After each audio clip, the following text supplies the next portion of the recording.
first statement is from Graham and Jamie Bird. Those are Derek's sons. We are utterly devastated about the death of our father, Derek Bird. To us, he was the nicest man you could ever meet. He was a loving dad and recently became a grandfather. We would like to say that we do not know why our dad committed these horrific crimes. We are both mortified by the sad events.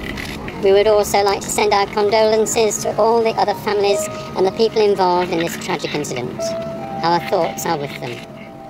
From our current indications, 12 people have lost their lives, plus Derek Bird. We remember especially David Bird, Kevin Collins, Darren Newcastle. I love Cumbria. I'm a Cumbrian born and bred. And whatever happens here touches us all. Gary Purdon, Jane Robinson, Michael Pike. Everybody knows everybody. You know, there's been these victims right throughout West Cumbria. This has affected a lot of people's lives. Kenny Fishburne, Susan Hughes, Jennifer Jackson. You know, you can't understand it. Why? What snapped? There's no doubt something snapped. James Jackson, Isaac Dixon, Jamie Clark. May they rest in peace. What really happened on that sunny morning in West Cumbria? 12 people were shot dead, and another 25 shot at or injured. Eyewitnesses, survivors, family and friends pieced together the morning where small communities were left defenseless against a man running wild with a rifle and a shotgun. How did Derek Bird manage a 3-hour shooting spree in 3 separate towns? And why didn't the police catch him?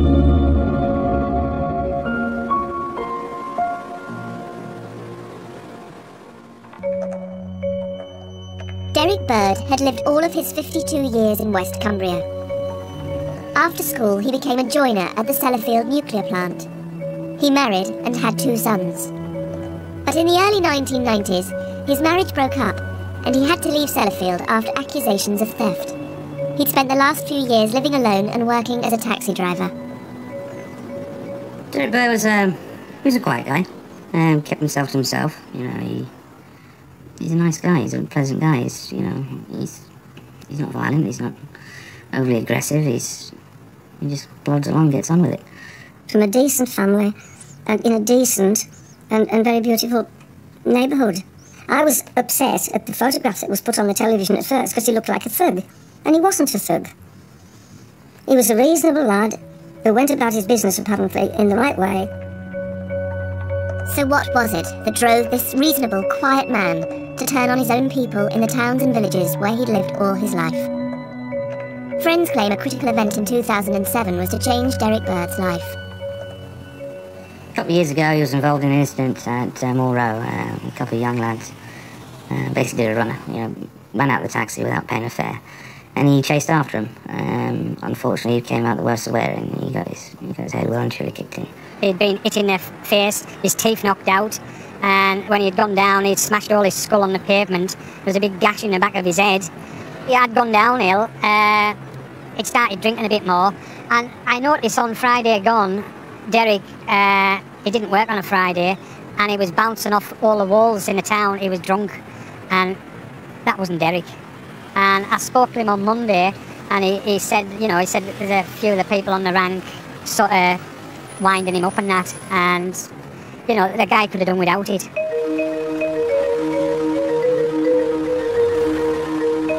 Tuesday afternoon, June the 1st. The taxi rank, Duke Street, Whitehaven. After weeks of trouble on the rank, Derek Bird is once again accusing other drivers of queue jumping and stealing his customers. Oh, look, take runs off the back of the rank.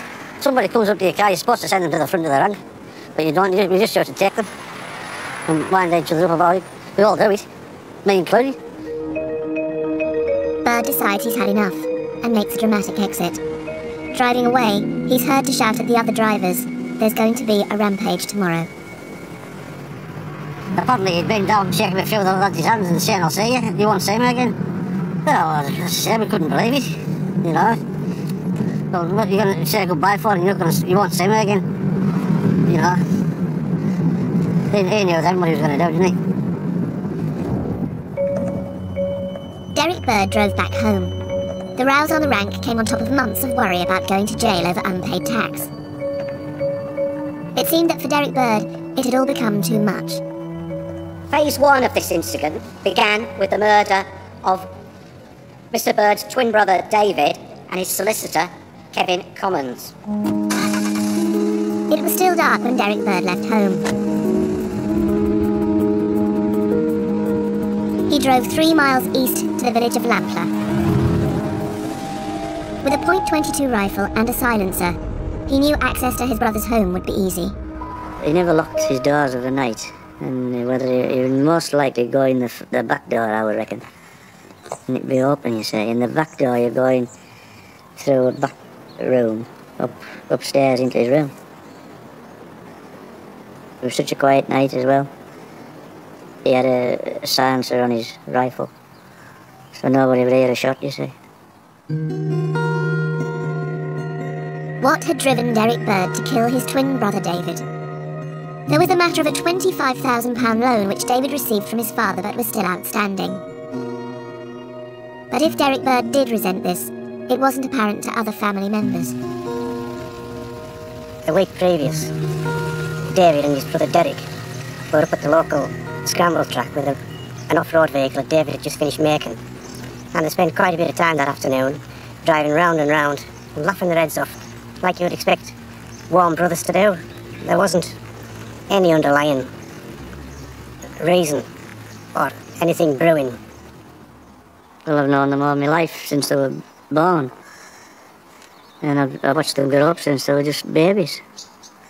Just unreal. I mean, you can't believe what's happened. Just cannot believe what has happened. The feeling of shock and horror. There hasn't been words written yet to describe that feeling of emotion.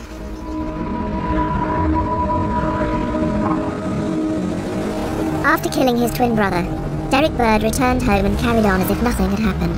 He'd been seen about 9:30 washing his car outside on the front. On the road. Derek? Mm-hmm. Washing the car? Washing his car. At 10 o'clock, Derek Bird set off to kill his brother's solicitor. He knew where to find him. Earlier, he'd checked out his farmhouse and had been seen hanging around by Iris Carruthers, who'd known him since her school days. I seen Derek coming down from the farm in his taxi. And as I passed him, he had his window wound down the car, and I just said, "Hey laddie, all right?" Because obviously I knew Derek had been at school and that, but he didn't speak. He just carried on, and I left him stationed in front of the gate in the lane on the tip road. I just thought he'd been to the farm to drop somebody off. We'd been in his taxi. I never thought nothing more about it, At 10:20, Derek Bird shot dead Kevin Commons. But he didn't use a silencer.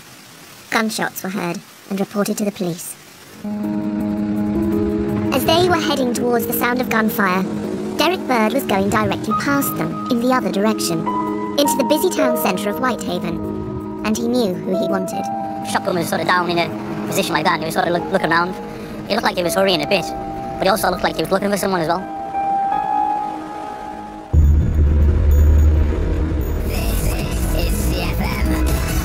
Mostly fine and dry today with highs of 22 degrees. I'm Giles Taylor in this... On the morning of June the 2nd, Derek Bird has already killed 2 people.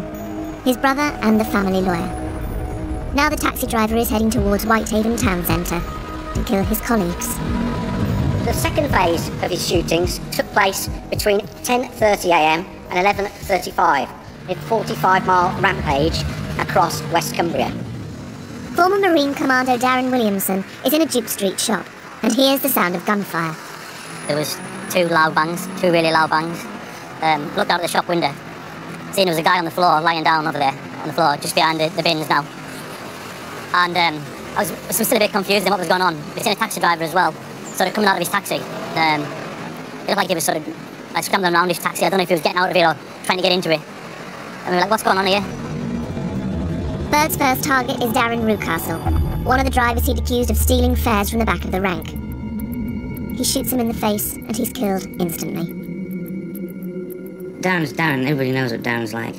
To single him out, like, you know, he did it often, but he wasn't the only one that did it. So as far as I knew, they got on, because everybody gets on with that because he's a character. You know, he's the number one wind-up merchant. Everybody gets on with him. We started sort of walking over, and around the back of the taxis, that's where we seen a guy run around with the shotgun. His shotgun was sort of down in a position like that, and he was sort of looking around. He looked like he was hurrying a bit, but he also looked like he was looking for someone as well. That's when I realised that, oh my God, something terrible's happened there, you know. And there was also a taxi driver sort of getting out of his taxi, like he was staggering around his taxi. Don Reed, that was. Taxi driver Don Reed is shot in the back, but says he wasn't deliberately targeted. All I was in the wrong place at the wrong time. So, and then, let's say, he just banged and got me in the back, and I was flying, and that was it, so. I mean, I've been to Afghanistan, Iraq, but places like that, if you see someone with a gun running around there, you know there's a problem.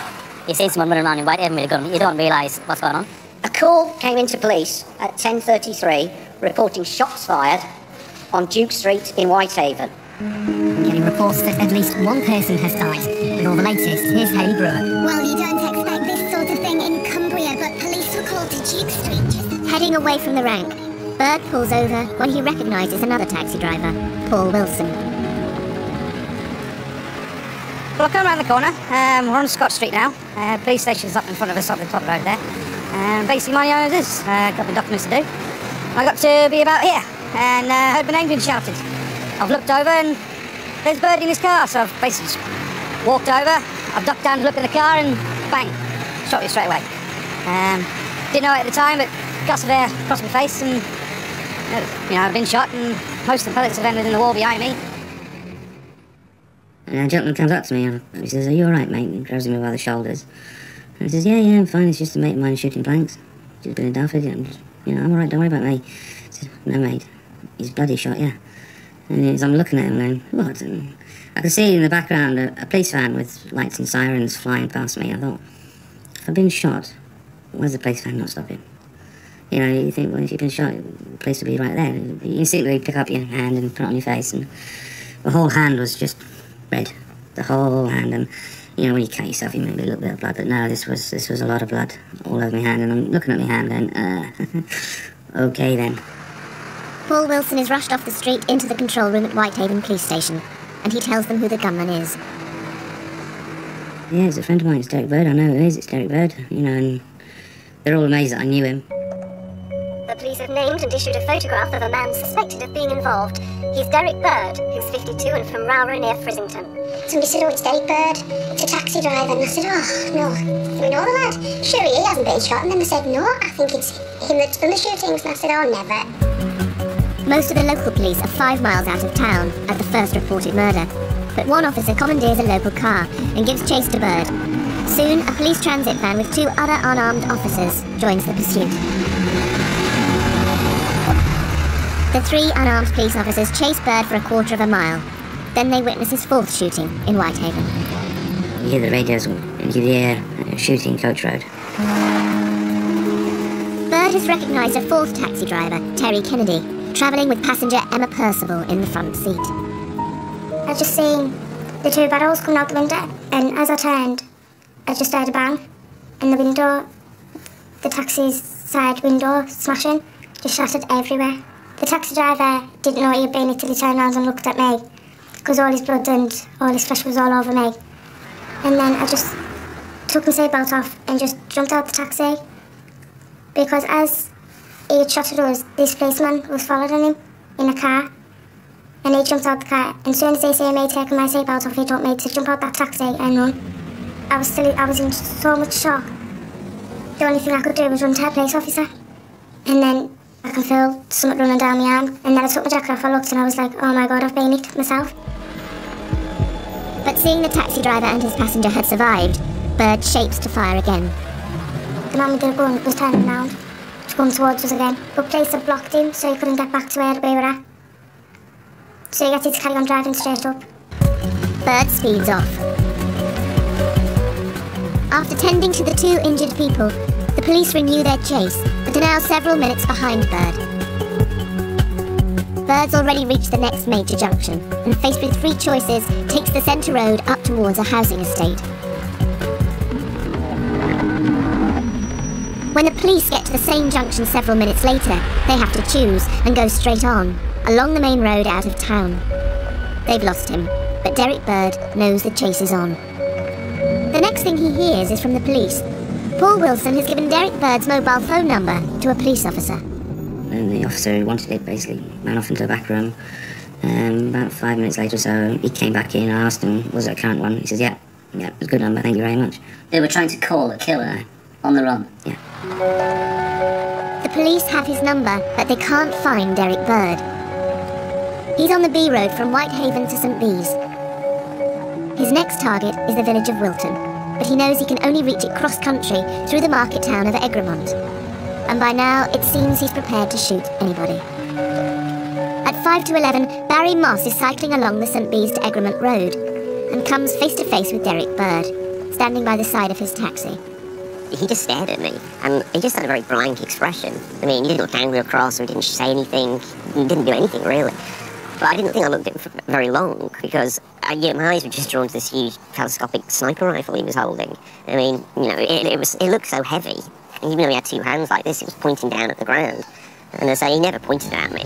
I didn't even think it was a real gun. But then he just sort of scurried very quickly, got into the car, closed the door, and just drove off down the hill into Egremont. It was only when I looked back up the hill that I saw there was this body slumped on the floor that had been behind the van, the taxi. And I saw that she was just lying there, essentially fully on the pavement, facing down the hill. And there was 2 bags of soft shopping that it just looked like she put down or dropped. It was obvious that she'd hurt herself, but it looked like maybe she banged her head or scraped her head, and she was unconscious. And then someone ran out of one of the houses and she just shouted, "There's a madman on those shooting people." And I think it was only at that point it suddenly clicked in my mind anyway. Oh my God, that's what this is. Susan Hughes, a 57-year-old mother of 2 grown-up daughters, had been shot dead. She was the first person to be killed that Bird didn't know. Susan was from the heart. Not just in her work surroundings, but in her home surroundings, around her family. She thought the world of her family.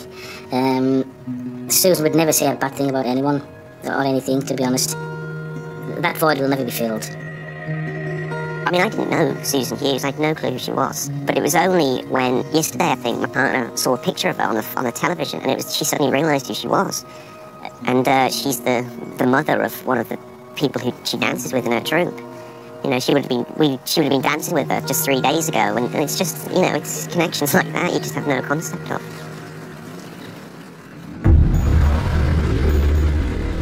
Bird heads out of Egremont Town Centre and across this bridge over the River Ian, where he shoots another person he doesn't know.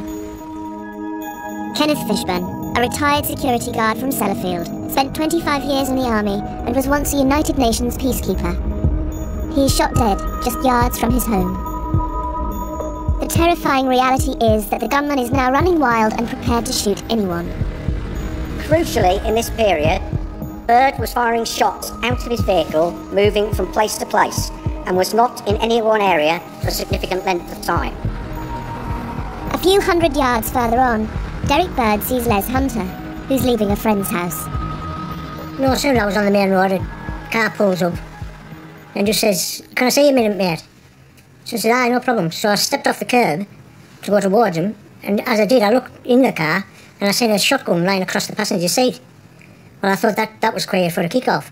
But I mean, as I went closer, I was about 5 foot off he'd be then, and he started to lift the gun up. Well, I knew something was wrong then, I just turned away as quick as I could, and he fired one shot, which went past my head, and it just, a burning sensation, pellets hit me in the face, they're healed up a bit now, and it was a loud bang, and it deafened me. And as I crouched down further, he fired the other barrel, and right in the middle of my back. And I've still got the 29 pellets in me back. When I got shot and I went on all fours with the second shot, the pain, I've never had pain like that in my life. That was very painful. He was as calm as anything. Bird heads south out of Egremont and next sees 15-year-old Ashley Glaister, who's out running an errand. I was coming down from the shop and he was coming across this way to go up the corner when I was coming down, and then after he put up beside me and he said something, so that's when I went over to the car and he said, "Do you like something?" And I said, "Turn on," and said, "What to him?" And then that was when he was pointing the gun at me, and then ducked down, and then that's when he shot, and I thought I'd go past my hair, and then I ran down to my sister's crying, and he shot again while I was running down to my sister's. When I was running down the road, all I was thinking was, like, why me? Is he going to kill me? What's he shooting at me for? I haven't done anything wrong. It's 11 a.m, 5 people are dead and many others injured. And Bird is heading for his next target, a tiny village off the main road. All available armed officers are now chasing him. 42 armed officers from Cumbria were deployed on this operation. But Bird knows the back routes. He's well ahead of the police. Soon, he will be spotted when this camera captures him speeding away from another shooting.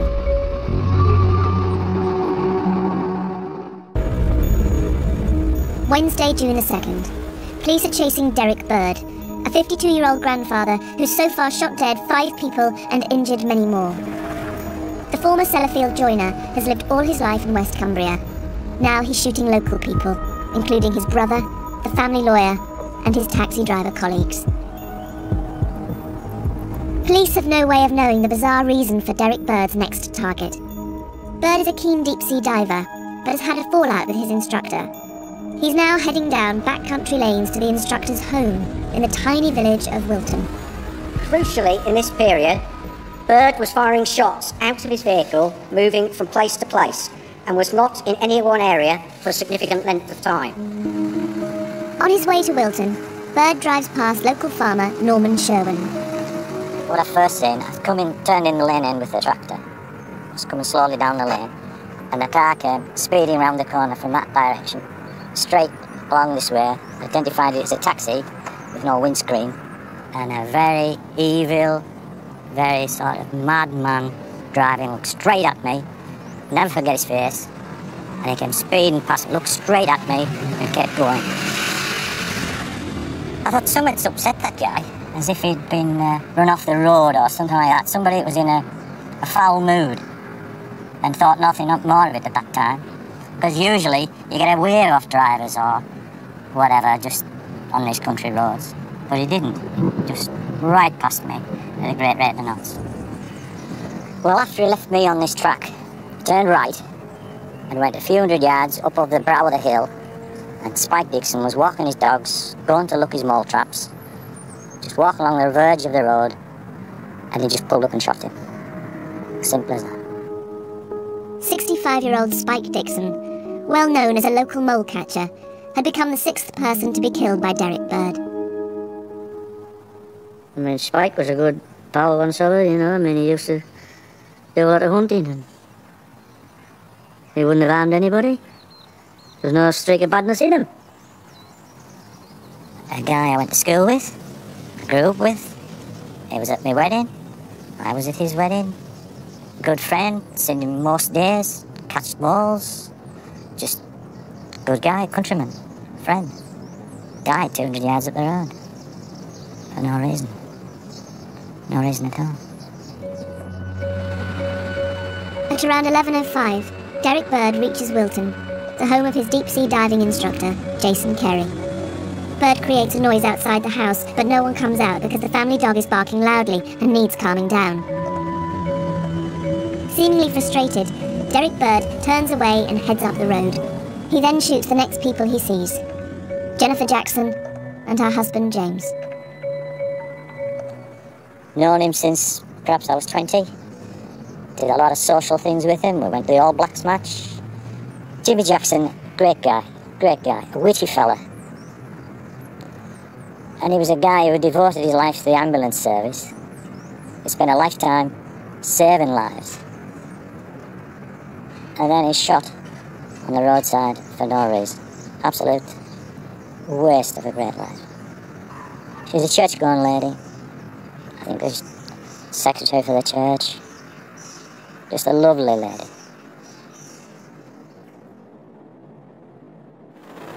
It's now around 55 minutes since the police first heard of the shootings.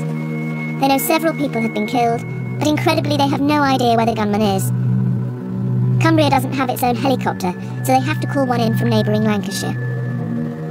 Police and RAF rescue helicopters were drafted into the area, and a massive land and air search began. Our overarching focus during this period was protecting the public of Cumbria and locating Bird. By now, Derek Bird is back on the main road, speeding past his old workplace, Sellafield. The nuclear reprocessing plant is locked down because of the gunman on the loose. After failing to locate his diving instructor in Wilton, he seems to have no clear sense of direction, so he heads towards the nearest built-up area, Seascale. On the way, he reaches Gosforth, where at about 11:20, he sees a man trimming this hedge. Gary Purdom was 31 and a father of 2, a successful semi-pro rugby league player for Whitehaven. Gary played for us for a long time, played over 100 matches, and he was really an exemplary player. Everything about his character, his commitment, his discipline was first class. He was known as, an automatic choice in the team when he was playing at his very best, and really an example to young rugby players nowadays of the sort of standards that you need to meet. Gary Purdom becomes the 9th person to be killed by Derek Bird. He was a man who gave people respect, he had a lovely, calm disposition, a wonderful temperament on and off the pitch, and a wonderful sense of humour. At the next Whitehaven home match, Gary Purdom's widow Ros would release 12 doves, each a symbol of the 12 people killed in West Cumbria on June the 2nd.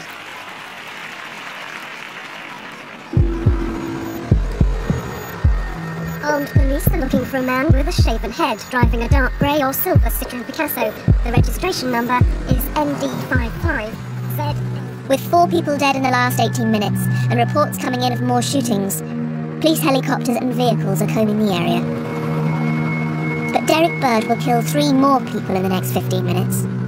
The first is Jamie Clark, an estate agent, new to the area, shot dead driving along in his smart car. Jamie Clark. He'd moved to Carlisle and his partner was a school teacher. Only 23-year-old. Grand lad. I couldn't believe it when I saw his photo. He's just at the wrong place at the wrong time.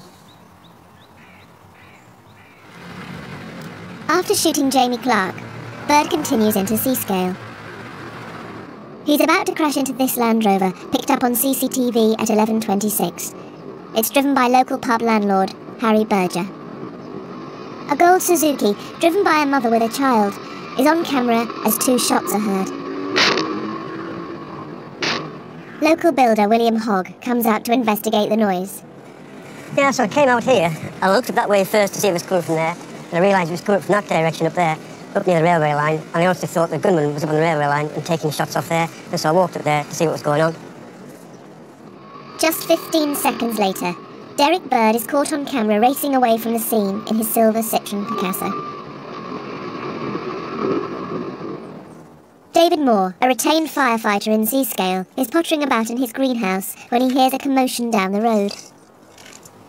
I heard a helicopter coming overhead, and I was looking out towards the village when I heard 2 shots. I have to say, at this point, you start to get a little anxious. I know that there's an incident occurring. I know there's been gunshots fired in Whitehaven. I'm now hearing shots in my own village. Helicopter. But at that point, my alerter went, and I then went to my vehicle and went to the fire station. Those shots are at this railway bridge close to the seafront. Harry Berger has been hit in the shoulder. He is very badly injured, but is still alive.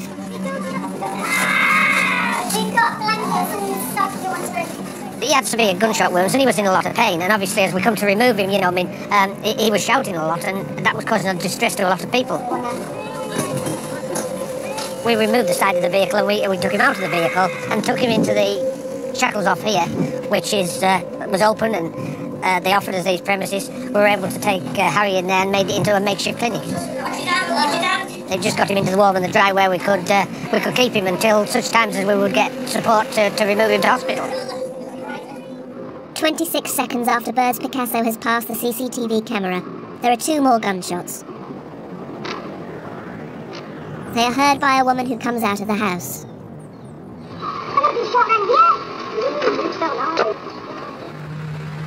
100 yards up the coast road, Bird has shot dead Michael Pike, aged 64, who had been out on a morning bike ride.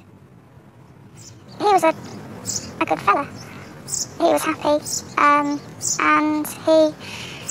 he's all around us really. He built the walls in the garden. We've got his railway in the garden. His favourite spot to sit. He'd come up here every morning and drink his cup of tea, around about where I'm sitting now. So he'll always be here. He was a person. You know, he liked people. He liked helping people. And he was very good at helping people. Other people was what made Mike tick. Harry Berger, the man in the Land Rover, is airlifted to hospital. He's lucky to be alive. Moments after the death of Michael Pike, Bird kills Jane Robinson. She was 66 and out delivering catalogues. Shot yards from the home she shared with her twin sister. I was the village milkman for 40 odd years. I knew all these people. Jane and her sister Barry have been in the village. They've been here all their lives. You know, very ordinary people and didn't interfere with people. They just got on about their own lives and did their own thing. Would never have done any harm to anybody. They were, really well-liked people. But this community has lost people that gave back to the community, and, that can never be replaced.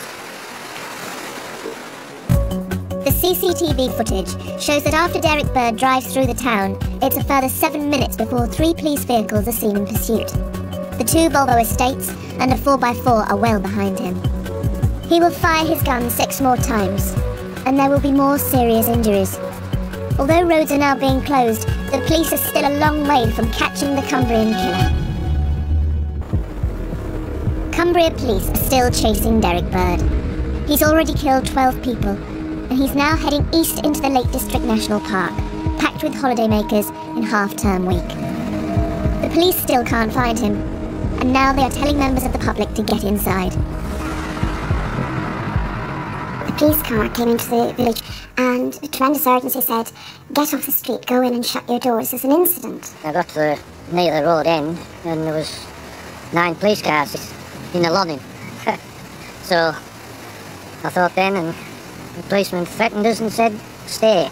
I wasn't actually terrified, but I began to get slightly anxious when the helicopters were swooping down over our back lawn here and in the front of the house, and I realised that they were sort of combing the area for someone. Armed and extremely dangerous, the gunman is on the loose in the Lake District after a series of shootings which some reports suggest have left up to 10 people dead. The story has now hit the national news, but the police and their helicopters still can't locate him. But he hasn't finished. On a 2-mile stretch of road, there will be 6 more shooting incidents. Bird has shot at a campsite where over 80 tents and motorhomes are packed with families on the half-term break. He injures 4 more people in separate random shootings. Well, I went another 20 yards up the road and there was a woman with the side of her face blown out and a hole in her leg. I got farther up the valley. After the police cars had come back up the valley, got to a Brook House and they were going mad wanting an ambulance because one had been shot through the mouth and through back of the neck and he'd shot her in the car. It's now around 12:30, more than 2 hours since the police first knew there was a gunman on the loose, and the tiny village of Boot is about to witness the final acts in the life of Derek Bird. By this point, we were incredibly close to him, and officers surrounded the local areas and blocked off all escape routes. There was a county-wide containment operation in place with armed police and helicopters. Nick James is on holiday with his girlfriend, driving along the country roads near Boot, when he sees a silver Picasso taxi heading towards him at great speed. His is the first of 3 cars in a line, and the road is just too narrow for the Picasso to pass safely. As he was approaching me, I thought, this fella's not going to slow down and there's no way he's going to get through this gap. So at that moment in time of maybe right decision, I decided to edge my car right up against, take the chance to put it against the wall, pulled my wing mirror in, and as he was 20 yards away, I just said, you stupid sod, slow down. I just hid my head in my hands. I thought, if I'm going to die or get hurt, I don't want to see it happening to me. And within a split second, there was 2 thuds on the side of my car. The first one was boom, and then the next one was really like a grinding sound. And I thought, oh God, what's happened to the car? On the main road, coming up the valley, he'd tried to pass a car, and he'd hit the wall. The stones had gone through his tyre, and you can tell the marks down the main road, the black mark, when his tyre's been going down. And when he's got down to here, his tyre came off up there, about 20 or 30 yards up the road, and he's come along, and along there, all on the rim, and he's stopped there. All in a split instant, another car coming in the same direction that Derek Bird was pulled up beside me, asking had I seen a taxi. And I said, yeah, he's just hit me. I said, we think he's pulled him round the lane. He said, well, he's just shot my back window out and injured my partner. And at this time, Jonathan, who had gone off his own back to see if he could catch you, who had crashed into my car, came running back to say that he's abandoned his vehicle, but there's all guns and bullets in the car. And at this time, we thought, something's not right going on here. Derek Bird has abandoned his taxi less than a quarter of a mile from Ralph Jackson's farmhouse. We walked down the passenger side, and the passenger side window, not the main window, but the frame window was broken. It had been broken. It is understood that he has now abandoned his car and police are hunting him in the remote central Lake District. Derek Bird is now on foot. The last two people to see him alive, a mother and a daughter, day trippers, have their own lucky escape. He'd met two people that was coming over the bridge, and he'd said to them that he wasn't going to hurt them. And then he'd gone down the lane and into the wood and shot himself. At 1:30, the chase is finally over. My officers and I are absolutely determined to get to the bottom of why this happened. However, it may not be possible to establish all the answers because we cannot speak to Derek Bird. Family puts no blame on Derek. They knew Derek for 52 years. There was a new Derek for a few hours of last Wednesday, and the two things were very separate in the minds and memories of the family. By early afternoon, taxi driver Paul Wilson is in hospital being treated for his injuries. As it turned out, the whole ward were gunshot victims, all shot by Derek Bird. And it wasn't until you're in hospital and you're meeting fellow victims that you realise how big of an impact this is. And, just everywhere you go, oh, there's another one, there's another one, and there's another one. There was something wrong with him. There's something that was there that's made him go like that. Because a few weeks ago I was in his taxi and he didn't seem like that, he was fine. But as the weeks have gone on, there's something there. So he's probably had a mental breakdown or something.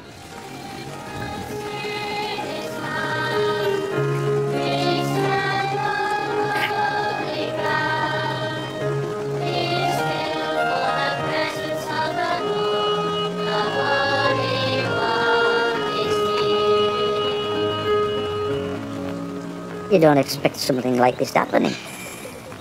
If he wanted to shoot himself, go and shoot himself if he'd been out the way, but to go and take innocent lives, it's unreal. You can't understand it. Why? What stopped?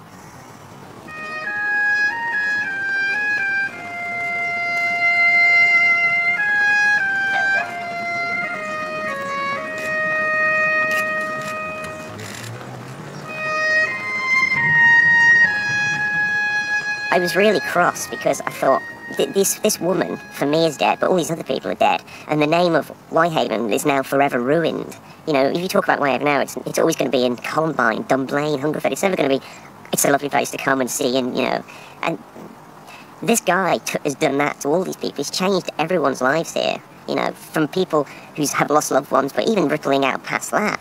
I can't hate him. The guy that shot me, the guy that's done, these 12 murders and his own suicide, the guy who's injured all these people, the guy who's basically just dramatically changed his community, isn't the guy that I know, isn't the friend that I know, isn't the colleague that I know.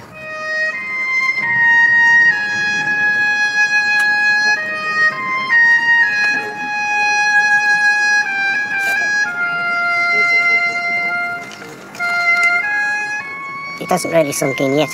Has to speak for the rest of the village, community, the whole damn country and beyond it.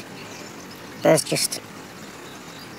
take a long, long time for it to sink in.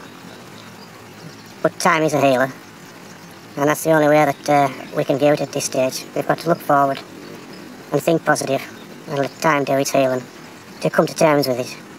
You'll never forget it, but it's about learning to come to terms with it. I've lost 4 good friends. I'm going to have 3 funerals next week. My loss is nothing compared to theirs. I just feel as if I've got away really light. I'm just speaking to you because I think I'm looking my grandkids are safe, and I think it should be known what great people have been taken from us. Terrible.